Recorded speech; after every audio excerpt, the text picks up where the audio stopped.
আমি অনেক এক্সাইটেড খেলার জন্য, বিকজ আমাদের সবসময় ন্যাশনাল টিমে থাকলে সবাই এক্সাইটেড থাকে যে আমাদের জার্সি পরে মাঠে নামবো। সো আমি অনেক excited, I can wait to play and আমি আমার বেস্টটা দিতে চাই। আমি অনেক এক্সাইটেড যে আমি নতুন কোচ হয়ে কাজ করতে পারবো।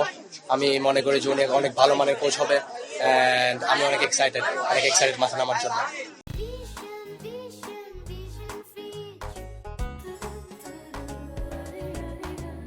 না, আমার এখনো কোচের সাথে কথা হয় নাই, বাট আমি হোপফুলি ইনশাল্লাহ কোচের সাথে শীঘ্রই কথা হবে। একটু তো মিস করি, বাট আমি তো পর্তুগাল সাপোর্টার, সো আমি রোনালদো ফ্যান, সো আমি পর্তুগালি সাপোর্ট করি। জি, আমি অনেক এক্সাইটেড, অনেক বাঙালি আসবে, আমি আশা করি অনেক মানুষ আসবে আমাদের খেলা দেখতে, সো আমি অনেক এক্সাইটেড। জি, আমি ইনশাল্লাহ অনেক প্রস্তুত, আমি আমার সর্বোচ্চটা দিয়ে খেলতে চাই অ্যান্ড মানুষ শুধু আমাদের জন্য দোয়া করে যাতে ভালো কিছু করতে পারি ইনশাল্লাহ। আমার অনেক ভালো লাগছে ওদের সবাইকে দেখে, মনে হচ্ছে আমি আমাকে দেখতে পাচ্ছি যে ওরা অনেক স্ট্রাগল করতেছে, ন্যাশনাল টিমে খেলতে চায়, এটা অনেক ভালো জিনিস, আমার অনেক ভালো লাগতেছে সবাইকে দেখে।